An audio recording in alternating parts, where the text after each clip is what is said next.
जय हिंद साथियों। आज के इस वीडियो में हम बात करेंगे संस्कृत कक्षा 6 बिहार बोर्ड जो है। आज इस चैप्टर में हम खष्ट पाठ का जो है अध्ययन करेंगे।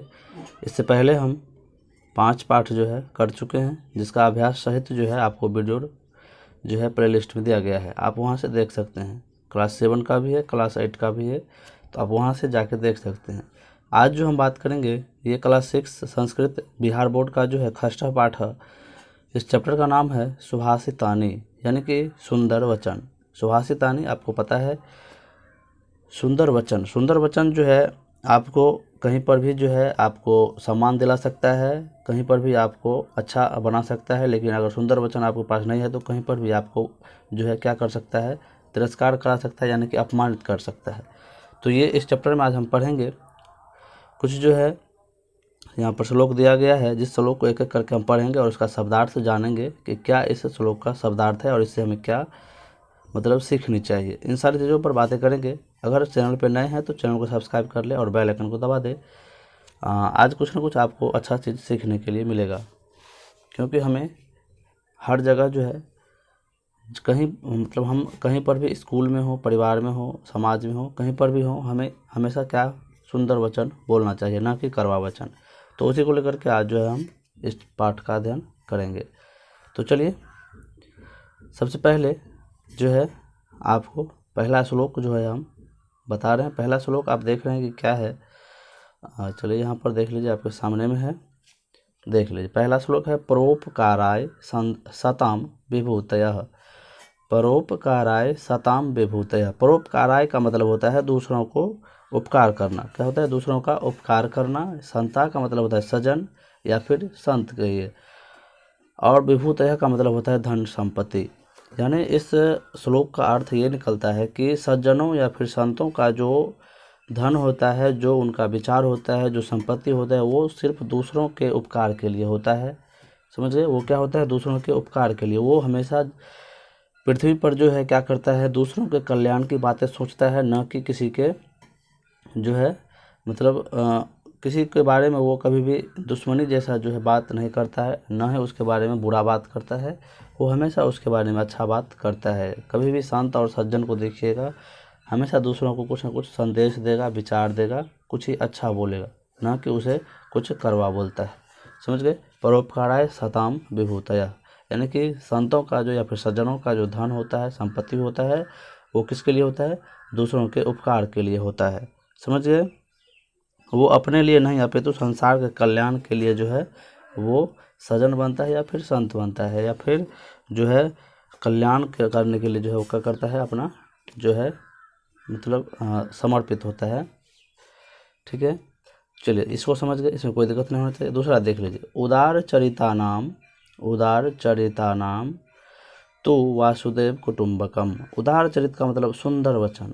उदार जना सुंदर जो है आपका चरित्र, क्या होता है? सुंदर चरित्र। ठीक है, उदार चरिता नाम, या ऊंचे विचार वाले कहिए या फिर ऊंचा चरित्रवान कहिए। तो वासुदेव कुटुंब, वासुदेव का मतलब होता है संसार ही। ठीक है, आप कुटुंबकम का मतलब होता है आप कुटुंब, यानी कि परिवार जैसा।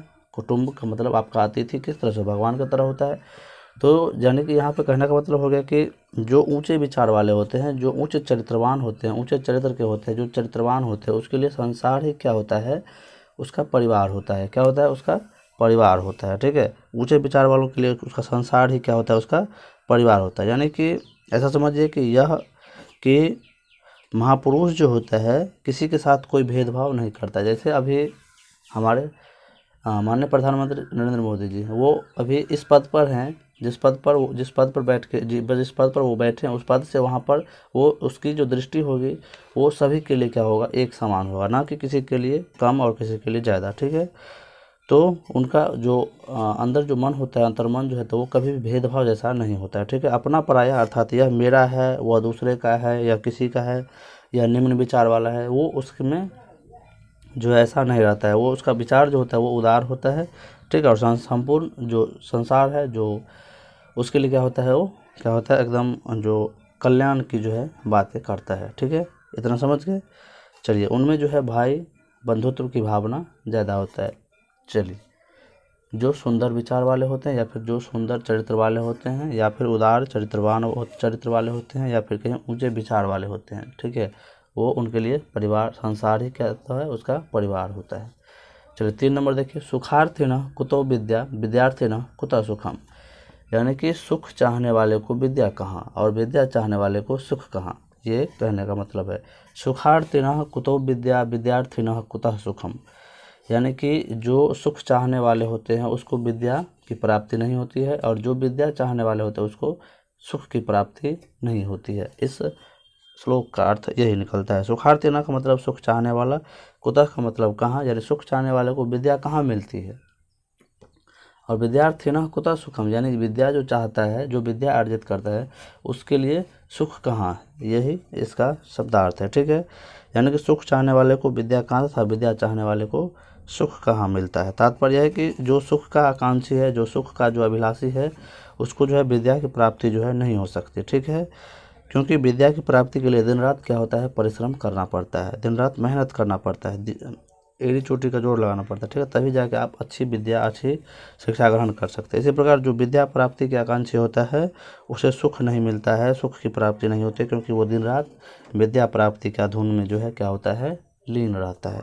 ठीक है, चलिए इसको समझ गए। 4 नंबर देख लीजिए, सत्यम बुढ़ियात प्रियम बुढ़ियात न बुढ़ियात सत्यम प्रियम। सत्यम, सत्यम का मतलब होता है सत्य या सच कहिए। बुढ़ियात का मतलब होता है बोलना या बोलना चाहिए। ठीक है, ठीक है। प्रियम यानी कि प्रिय या मनो, आपके मन के अनुकूल होना चाहिए। न मतलब नहीं, बुढ़ियात मतलब आप देख लिए बोलना या फिर बोलना चाहिए। और अप्रियम यानी कि अप्रिय या इच्छा के विरुद्ध। ठीक है, यहाँ पर है सत्यम बुढ़ियात, सत्य बोले, प्रियम बुढ़ियात प्रियम बोले, न बुढ़ियात सत्यम प्रियम।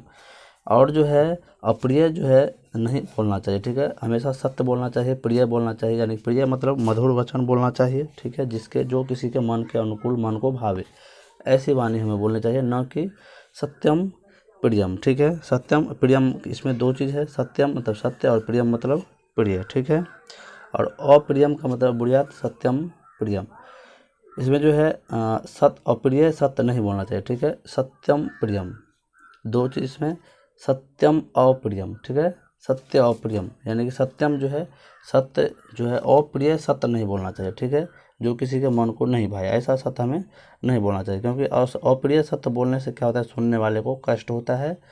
लोग ऐसे लोगों को क्या रहता है, लोग ऐसे लोगों को पसंद नहीं करता है। ठीक है, इसीलिए सदा हमें प्रिय सत्य ही बोलना चाहिए। ठीक है, सत्यम बुढ़ियात प्रियम बुढ़ियात। ठीक है, हमेशा सत्य जो बोलना चाहिए वो प्रिय बोलना चाहिए। ठीक है, न कि असत्य यानी कि अप्रिय हमें बोलना चाहिए। ठीक है, इसको समझ गए।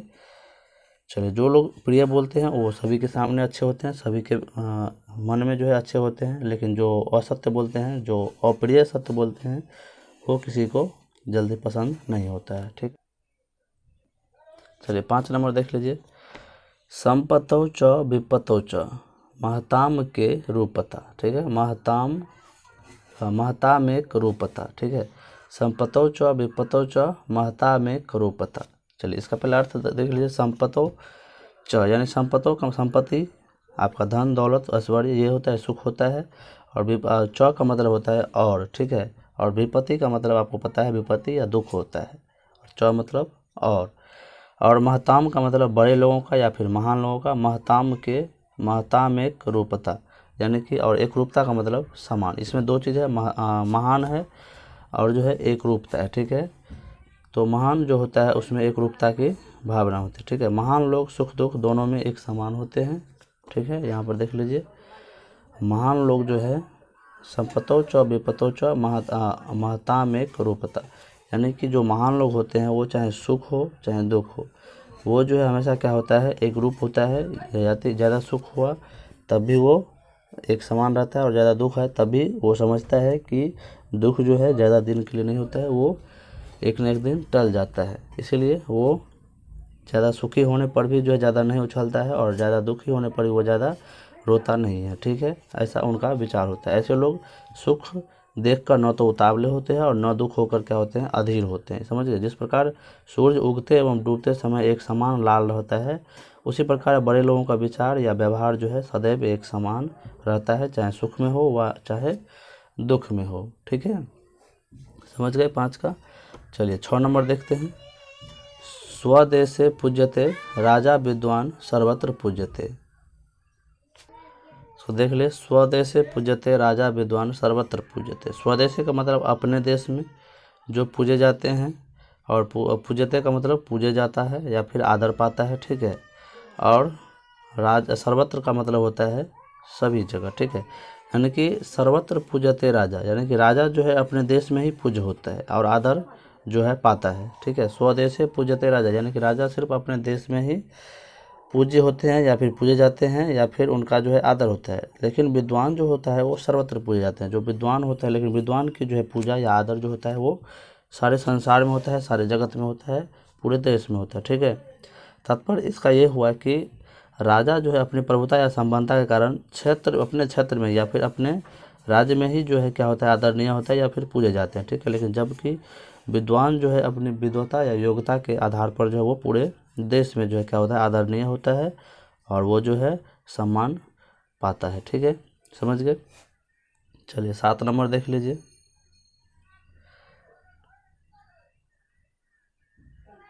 चलिए इसमें जो है आज इसमें 6 श्लोक ही रहने दीजिए। अगला जो वीडियो होगा सेकंड पार्ट में जो है 6 श्लोक पर जो है हम चर्चा करेंगे और उसके बाद जो है अभ्यास पर जो है चर्चा करेंगे। आज इसमें 6 श्लोक ही रहने देते हैं और अगला जो है वीडियो में 6 श्लोक और जो है डिस्कस करेंगे। तो चलिए बच्चों, आज के वीडियो में इतना ही। वीडियो अच्छा लगे तो लाइक सब्सक्राइब और शेयर जरूर करें। धन्यवाद।